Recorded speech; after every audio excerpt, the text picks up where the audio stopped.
Hey y'all, welcome back to another episode of Wealth Within Reach. So excited to be back with y'all today. This is episode 2 of my new series called the Reinvention series. So today is all going to be all about trying, how trying actually has saved my life to help me overcome perfectionism and how, you know, it could block your peace and your purpose and your profit. So we're talking about all that today. If you haven't watched episode 1, I encourage you to go back and watch episode 1 of this series because each episode is going to build on top of one another. And episode 1, I was sharing about how I got to this place of reinvention, which ultimately leads to becoming. So I talk about what is reinvention, how do we get here, why it's important, all the things. I actually even shared a list of all the things that I've tried in my 30s and how that was just a huge aha moment for me. I share all of that in episode 1. So I encourage you to go back and listen to that before you listen to this episode. And I've actually heard from a lot of women. Y'all been DMing me and y'all been like, OMG, I want to do that too.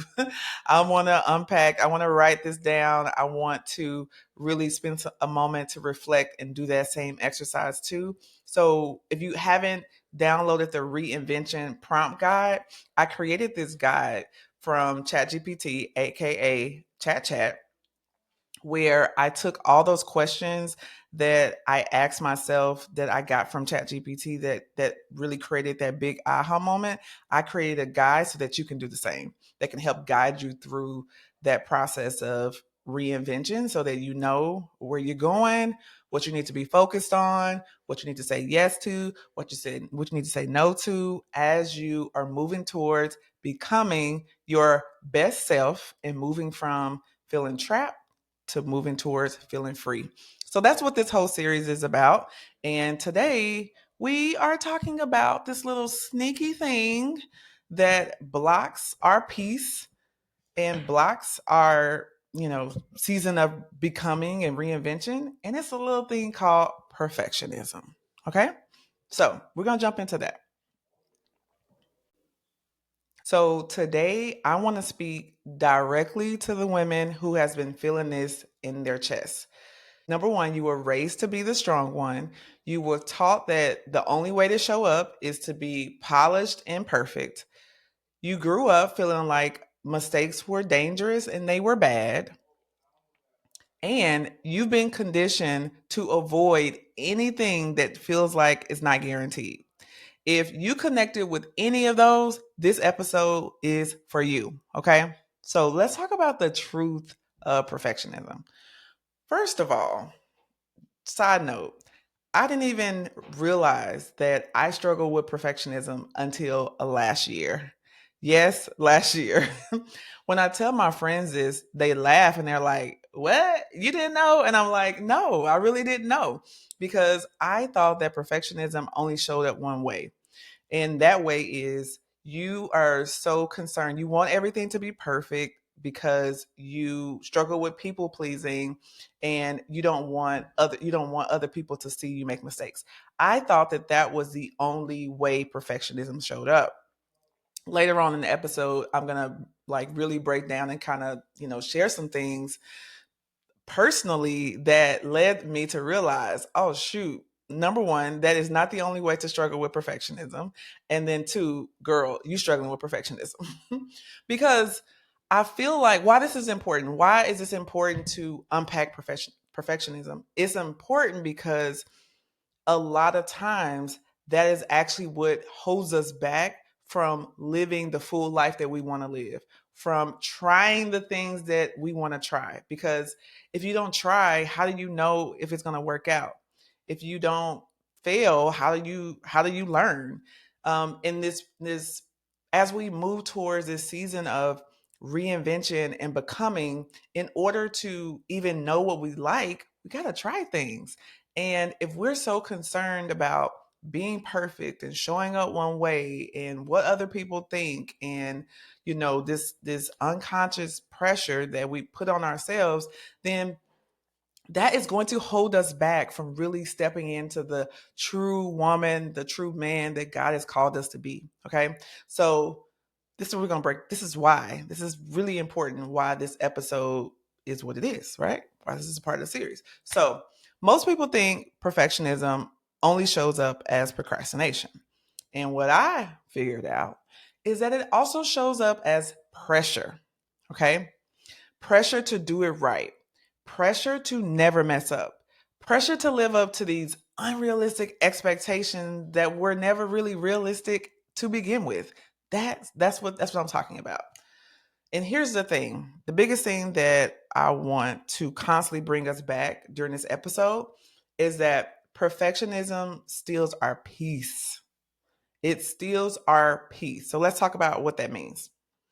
Some of us, we will hesitate to start things because we're terrified. I mean, terrified of them messing up, or we're terrified if we start something and it doesn't turn out how we want it to turn out, that we if we can't do it with excellence, we don't want to do it at all. You know the term go hard or go home? No. Okay?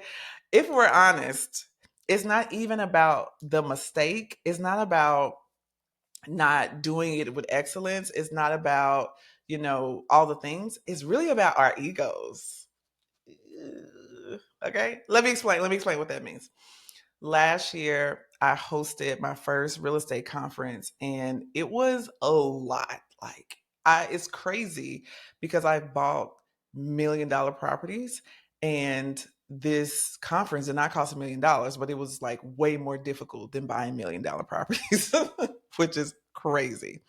But this was brand new for me. Like, I had hosted events before, but not at this magnitude. And for me, I've always been a saver. Okay. I'm the saver of the relationship. And I've always been a saver. I've always put back money, whether, we're in the season of money is flowing and we're making a lot of money. I'm still saving. Like, literally every week, I have automatic savings that goes to our long-term savings account. And then whenever we have like big flows of money, whether it's maybe, a big launch, or we sell a property, or we just come off, we get paid out from an investment, whatever it is.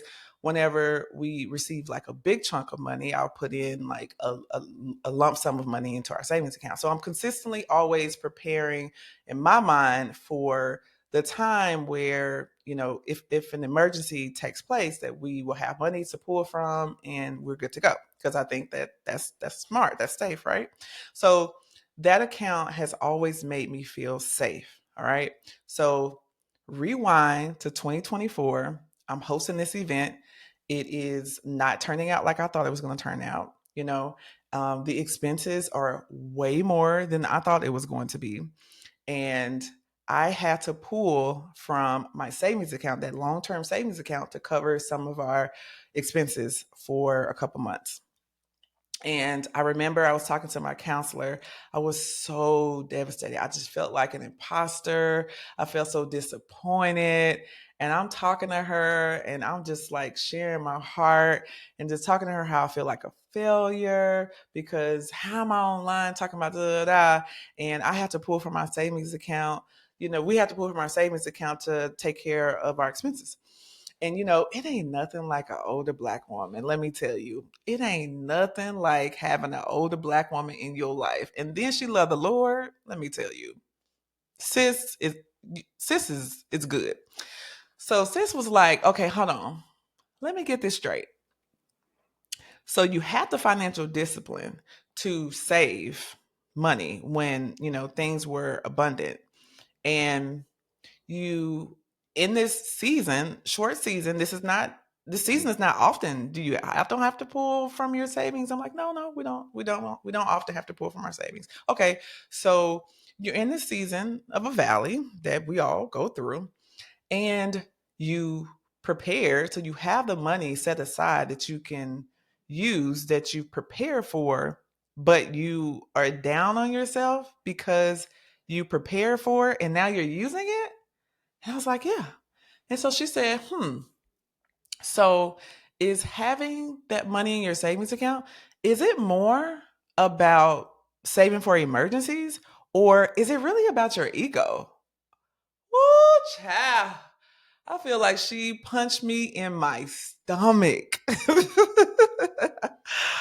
Yikes. I was like, whoo, man, that's a great question. And I realized it was more about my ego. It was more about seeing that number continue to grow and us pulling money to cover our expenses that we prepare for was making that number go down. And that was what was disappointing to me, right? And so that's when I realized perfectionism isn't about excellence, it's about your ego. Whether it is us people pleasing, we overthink, we worry about what folks are going to think, and half of those people aren't even supporting us, okay? Or we hold ourselves to these super unrealistic expectations that nobody ever put on us, that we've just been conditioned to believe that we have to show up as. And either way, it's about our ego, okay?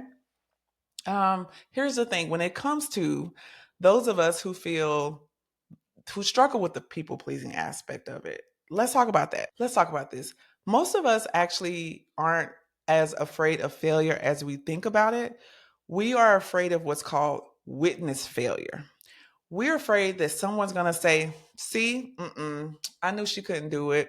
She, you know what? She too big now. I knew she couldn't do it. She did too much for, she moved too fast. She, whatever it is. And, let me tell you, let me get on my soapbox right now. We, as the Black community, we are really hard on ourselves. Like, I've witnessed multiple Black women this year in 2025 that went through various challenges in their business and seen us drag them online. And I'm like, do we drag other demographics in the same way? Do we even know when the other demographics are, having business challenges or, going through different things? Do we drag them in the same way? But we are so hard on ourselves and each other in such an unrealistic way, not even thinking about why you sitting at home critiquing, this person who stepped out on faith and did the thing and actually brought the idea to life. You sitting at home ain't did nothing. Okay. What idea have you tried lately? How did you put yourself out there? I hate it. Sorry. I had to get on my soapbox because I can't stand it. I try to purposely not contribute to the conversation. Yes, there are lessons to be learned. Yes, that is important. Yes, we appreciate when, the people who fail share those lessons, but we over scrutinize each other and we contribute to the conditioning that we have had through oppression to just continue to repeat the cycle. So stop doing that. Stop doing that. Because here's the truth. Here's the truth about all of this. Nobody is paying as close attention to your life as you think they are. Okay? I'm going to say that one more time. Nobody is paying as close attention to your life as you think that they are. You are the main character in your story, okay? You. But here's the thing: you are a commercial break in somebody else's story. Just a quick commercial break. I tell my kids all the time, look, raising athletes, it's like nowadays you have to have a whole personal brand. It's not enough to just like be really good at sports. You got to have a personal brand. People got to know who you are. It's like a whole thing. We'll talk about it another day. But so a part of their journey is we're encouraging them to be content creators, to, create a personal brand and all those kind of things. And so sometimes they will sit and analyze and procrastinate and analyze because, they're just concerned about, oh, somebody's going to see this or somebody's going to see this. And I'm like, they're going to look at that video for 1 second. They're going to like, they're going to scroll, they're going to like, they're going to comment maybe, and they're going to keep it moving. And so often times we don't realize that that is exactly how other people see your life. If you're the main character in someone else's life, they really need to get their own life. Okay. So anyways, let me just keep it moving. Okay. Perfection will not let you rest. It keeps your mind constantly circling. It keeps whispering these things in your head like, don't mess up, don't do it wrong, don't give them a reason to talk. Perfection, it doesn't protect your reputation. Perfection, it protects your ego. And here's the thing, that can be very expensive. There's a cost that comes with you struggling with perfection and that preventing you from showing up as you should. It's a cost to that. There's this quote by Mark Twain. I'm going to read it real quick. It's so good. It says, "My life has been full of terrible misfortunes, most of which never happened." That's the thing about perfection.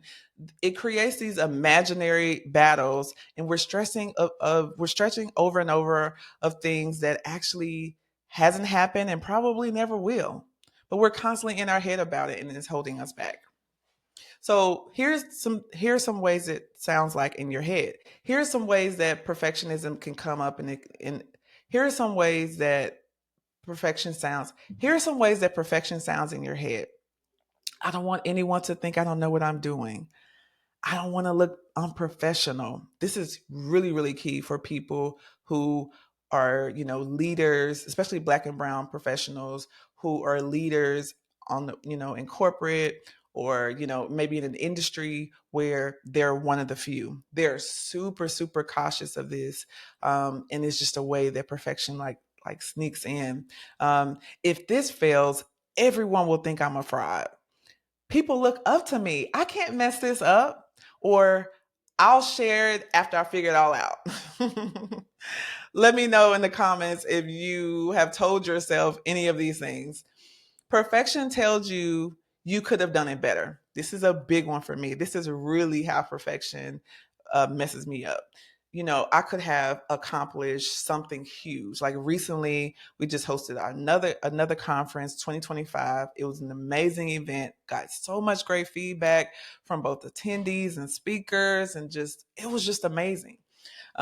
We just had our debrief call. And so as we are preparing for the debrief call, myself and my team, I said, okay, everyone take a moment, schedule some time and really think about the pros and cons and write them down. And let me tell you, it was so much easier for me to see the cons than it was for me to see the pros.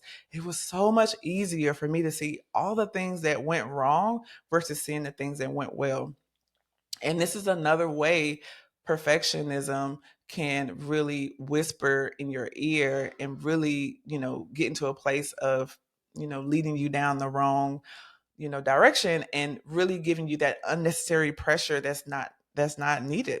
Um, Alex Hormonzi, if you don't follow him, you should follow him and his wife Layla. They're serial entrepreneurs. They give amazing business advice. He said this line that really shook me. He said, "Stop trying to appease people who are never going to pay you. Stop trying to appease people who are never going to pay you.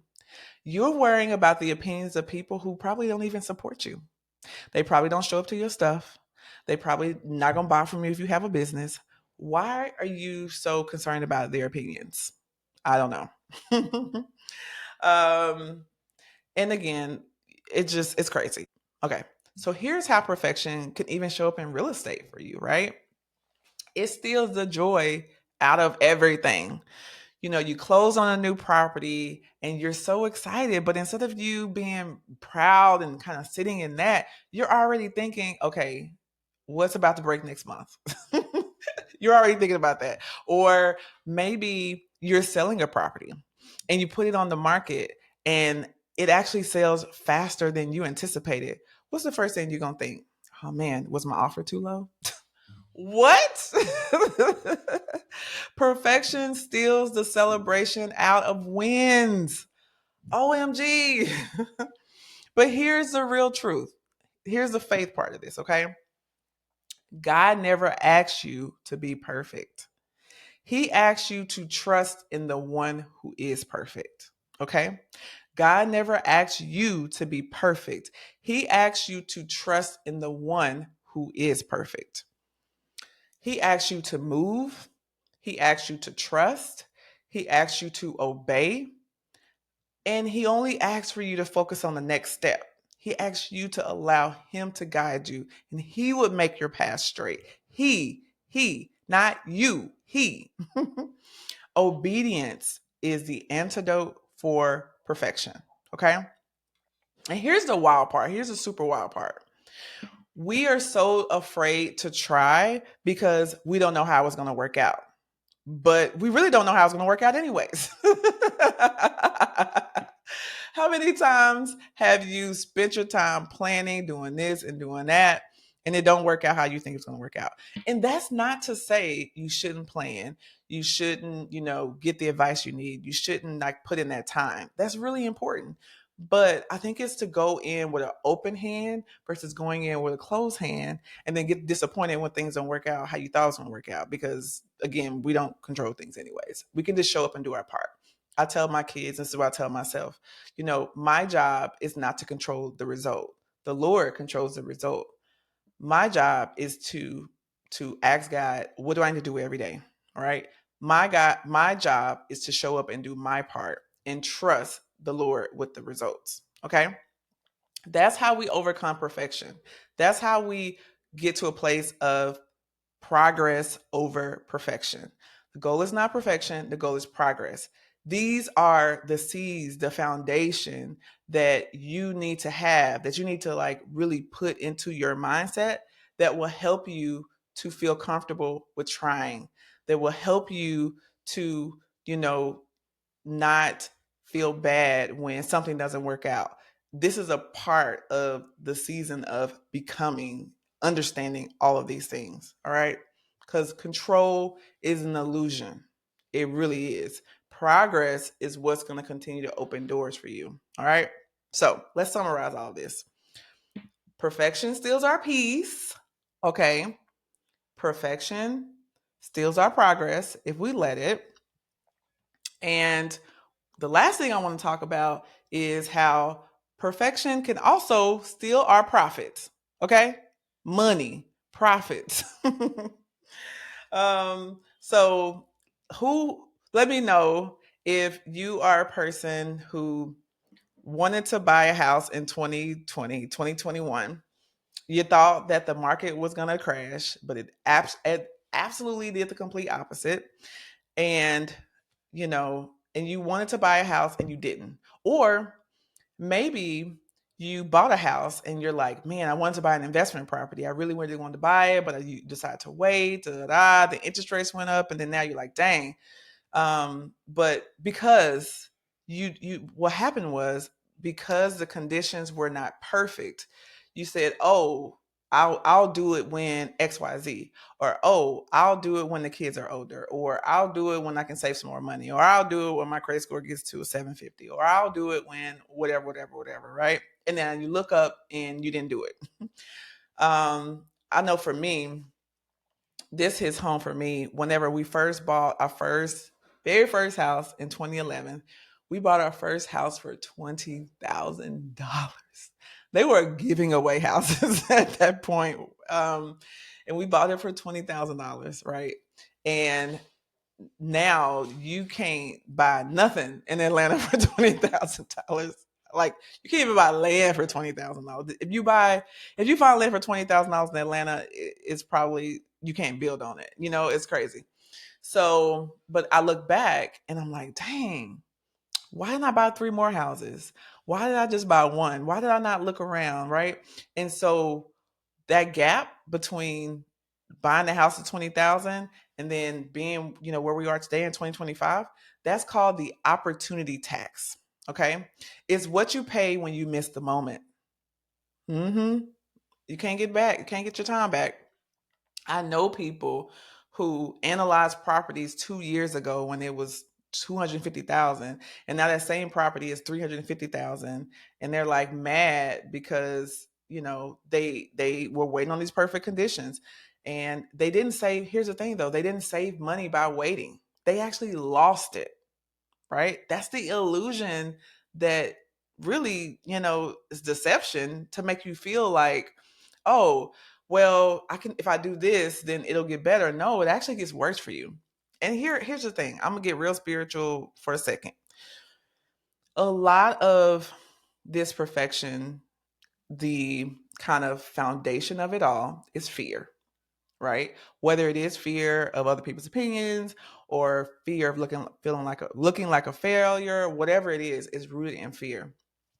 And one of the things I realized in my life is that when we're dealing with the stronghold, we're dealing with a situation where there's something in your life that you feel like has control over you.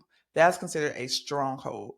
It's those things where you feel like even though you try, you do all the things, you go to therapy, you just do all the things and you just can't shake it. It just has a control over you. You can't shake it. That is considered a stronghold, all right? And there's so many people who their perfectionism is rooted in fear, and fear has a stronghold over their life. And for those of you who are Christians and believe in the Bible, God does not give us a spirit of fear. God gives us a spirit of love, joy, peace. Those are the fruits of the spirit, right? So fear is not an emotion that God is going to give you. It's actually an emotion. It's actually an emotion from that's evil. Okay, we don't talk about that enough, but it's real, right? So I'm going somewhere. Stay with me. So here's the thing. If we break it all down and we're rooted in fear, and then we're in this place where fear has become a stronghold in our lives. So here's the thing with strongholds. Strongholds are spiritual issues. Strongholds are not physical issues. So, the worst thing you can do when you're trying to solve a spiritual issue is trying to solve a spiritual issue in the physical way. Okay? The physical way of trying to solve the spiritual issue of a stronghold is, just going to therapy or just talking to a friend or just getting that journal and trying to like do affirmations or all these things that we can do in the physical. And what you find is you doing all these things and it still ain't working. That's because you trying to address a spiritual issue in the physical. And it's not until you recognize that it actually truly is a spiritual issue and then you address it in a spiritual way, then those physical issues will change for you. Ooh, okay. So you're like, okay, I got you. You following me. How do I address the spiritual issue? Ephesians 6:10 say that we put on the full armor of God. Okay. I'm going to actually read this. Let me read this. Let me read this scripture real quick because, this is what we need to do. This is what we need. Bear with me. Let me read it for you real quick. Okay. Here we go. 6:10. So this is Ephesians 6:10, 10 through 14, and then verse 18. Okay. And I'm going to repeat kind of like a summary of this real quick. Everything that happens in the visible. Okay. I'm going to go back. I'm just going to kind of summarize this and then I'm going to read the scripture. Everything that happens in the visible, physical world has its root in the invisible spiritual world. Therefore, in order to overcome a physical stronghold in your life, that could be fear, you must battle it with the invisible spiritual weaponry, the armor of God. Okay, so here's Ephesians 6 through 10.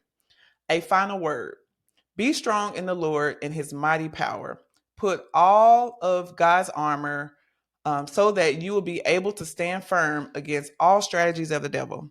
For we are not fighting against flesh and blood and enemies, but against evil rulers and authorities of the unseen world, against mighty powers in this dark world, and against evil spirits in the heavenly places.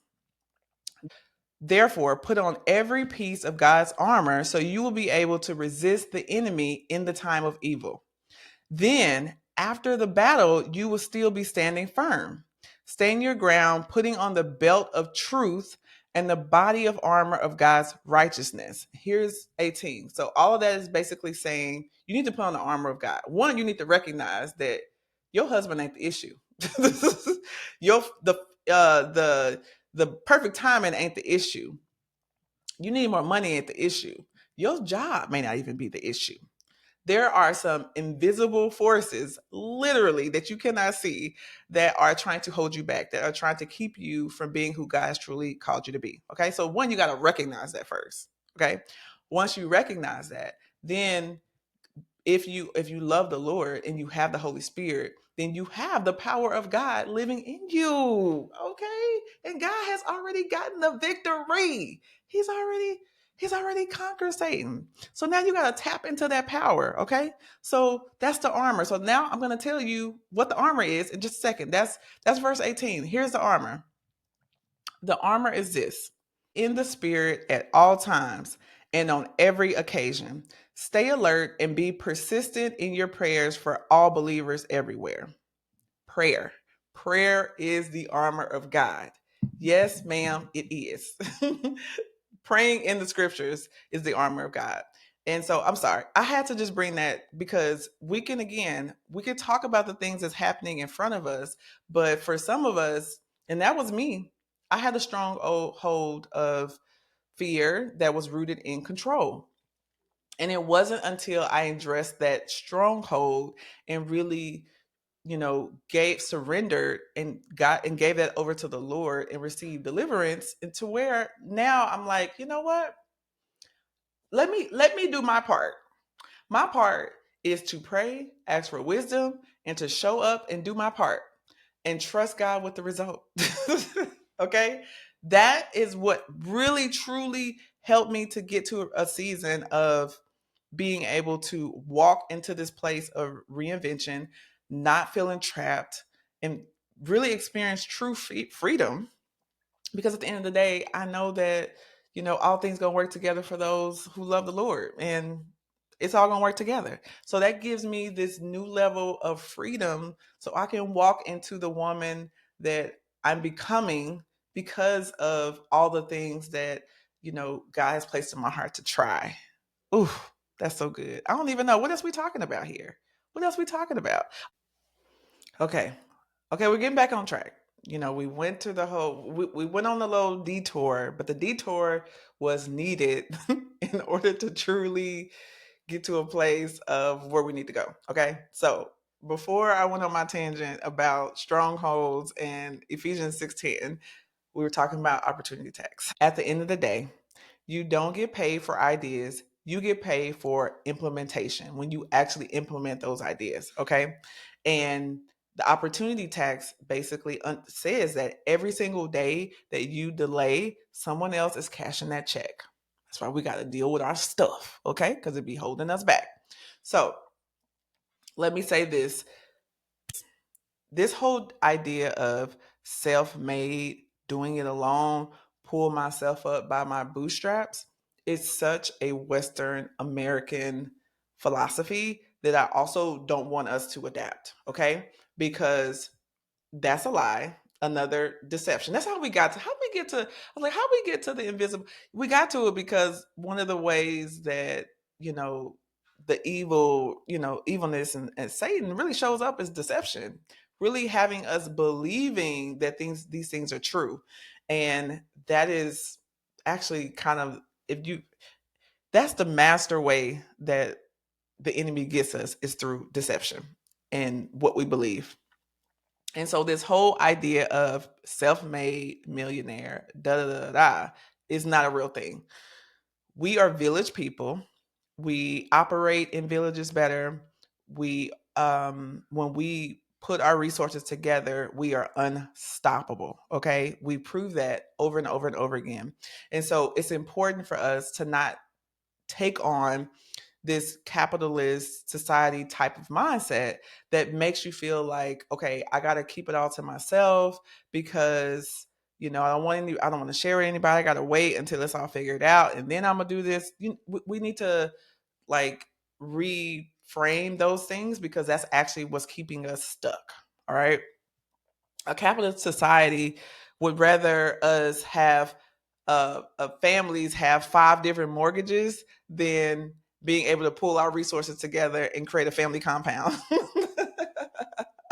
Right? That's what we need to realize. Perfectionism will keep us isolated Community is what's really truly going to move us forward. Community with those like-minded people who are on the same page as us, who believe the same things, who are striving for the same things, who values the same things.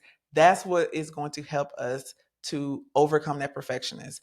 Who's going to remind us whenever it is showing up and is holding us back from being who God is truly calling us to be. Okay. So this is where I'm going to end. Let's talk about your escape plan for perfectionism. Okay. Here's how we're going to break the cycle.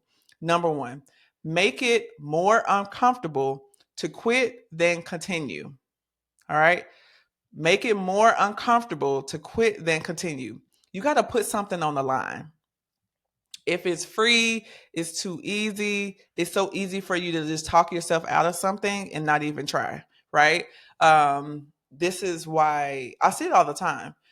I have two programs within my community. I have our mastermind, Owning and Living in Mastermind, and then I have the Pathway to Purchase.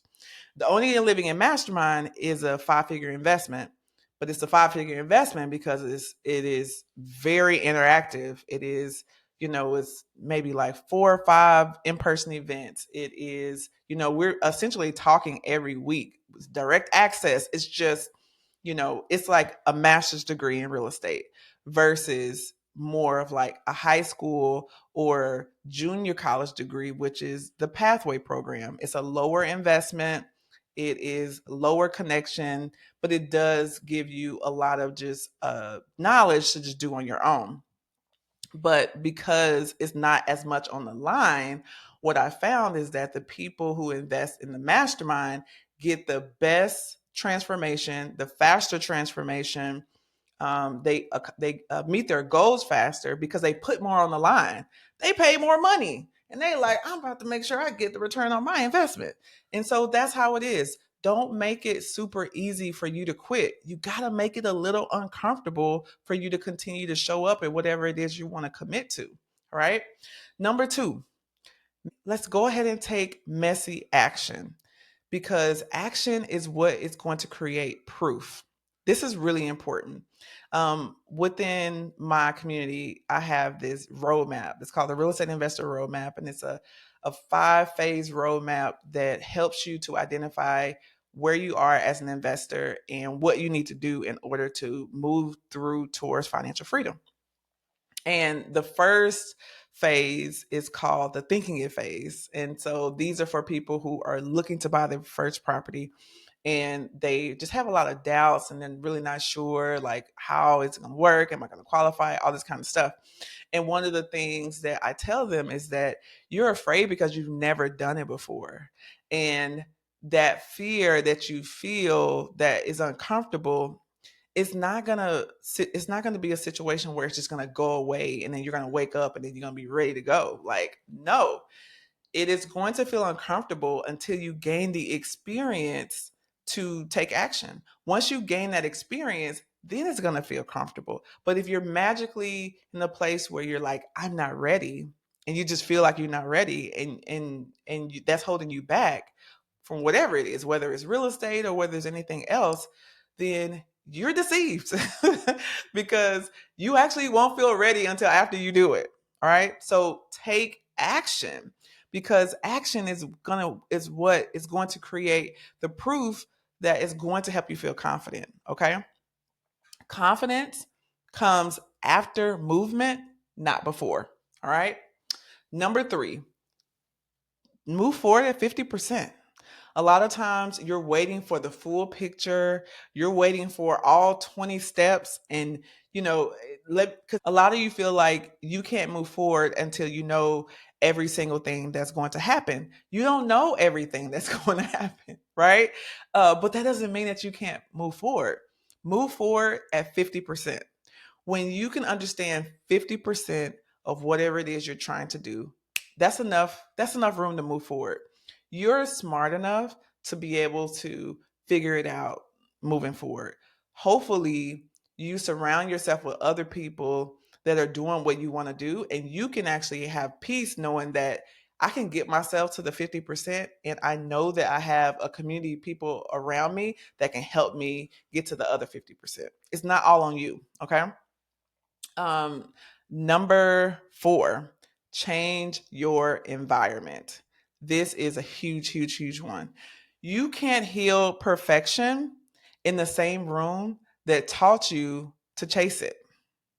You can't heal perfection in the same room that taught you how to chase it. I have a client that is transitioning off of Section 8. So she's been on Section 8 for a long time. Her family's been on Section 8 for a long time. And so she has just been in this, generational poverty, And so one of the first things that I told her as she finally got her pre-approval and, got under contract for a property is it's not enough for you just to get under contract for a property and move forward. You got to change your environment. You have to get around people who are doing the same thing too. Because if you only stay around people who are in the life that you're leaving, then as soon as the first obstacle comes, what's going to happen? Oh, see, I told you not to do that anyway, especially when you're in a situation where you have not had to pay anything for your housing. Like you have literally not to pay anything for your housing. That is essentially, it's not the golden handcuffs. That's a whole thing, but that's, you're handcuffed. You feel like I can't move forward. I don't want to leave this because what if that doesn't work out? And so if you're constantly surrounding yourself with people like that, then the moment when, it's not if, but when your first obstacle comes, what's going to happen? You're going to go back because that's all that you're around. Exposure is so important. Exposure to those people and those environments where you're trying to go to, where you're trying to move towards, is key, because you're like, okay, I knew them and I know that they went through this and they kept going, and here was the result that happened for them. That is a big part of undoing perfectionism, is surrounding yourself around other people who are trying it and who are a little bit further along with you or a lot further along with you, that can give you that visual lens on what could happen with you if you keep doing things scared, you keep moving forward, and stay in the race. Okay. All right, so point 5, the final point, is to show up fully in community. Okay, so point 4 was about leaving your old, and I'm not saying that you like drop people, but just be aware of, if this is the environment that really created perfection within you, then you need to be conscious of that, and you need to pursue other communities that build you up. And so point 5 is not just pursuing those other communities, it's really getting locked in. It's doing your best to show up. You don't have to have it all together, but you just need to be honest, right?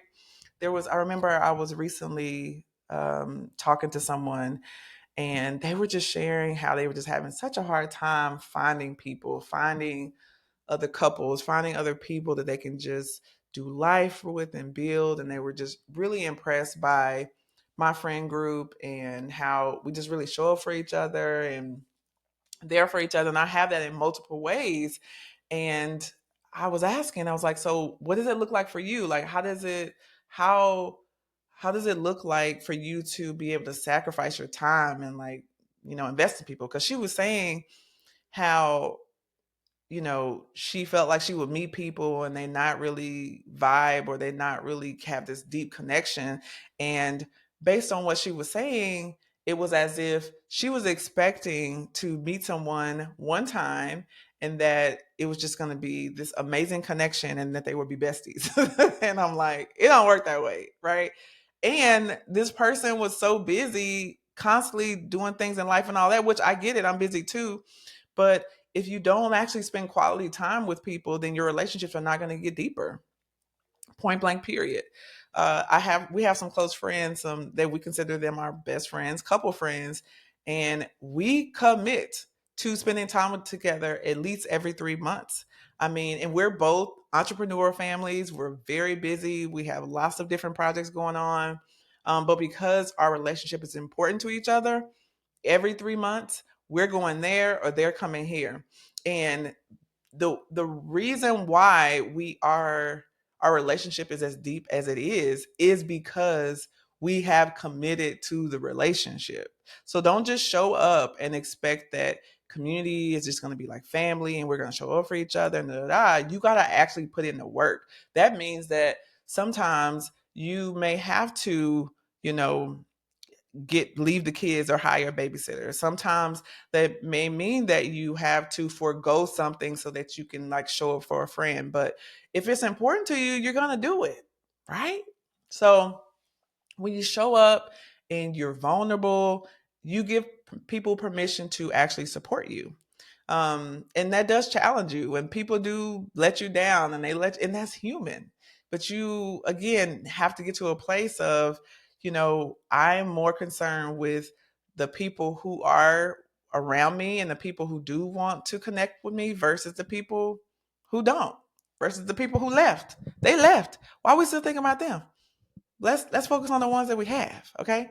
Because again, isolation is more about protecting your image, but being in community and really investing in each other, that's what's going to help us grow. Okay, so if you want real change, let yourself be known, let yourself be seen, not just admired. Okay, so I hope you're enjoying this reinvention series. I'm having a good time, really spending time with you. I want to make sure you send this to a few friends. And if you are listening to this yourself and you're in the season of reinvention and you're tired of trying to figure things out by yourself, and you, like me, want to use real estate to help you to create those options so that you can do all the things that God's called you to do. Once a year, only once a year, I open enrollment to the Owning and Living It Mastermind, and it's open now. So if this episode is really tugging you and you want to join a supportive community that not only can help you to build wealth, but also help to transform you holistically, and you get community that feels like family, if this is really tugging you, I want to encourage you to book a call to chat more with me. I have a link in the show notes where you can actually book a call and we can chat and figure out if the mastermind is a good fit for you. Okay. So let's talk about what's coming up next week. Next week, we're jumping into all about the messy middle. All right. So thank you so much for watching this episode. Send it to 3 friends. If it was helpful for you, send it to 3 friends. And don't forget to download your reinvention prompt guide as well. See you next time. Peace.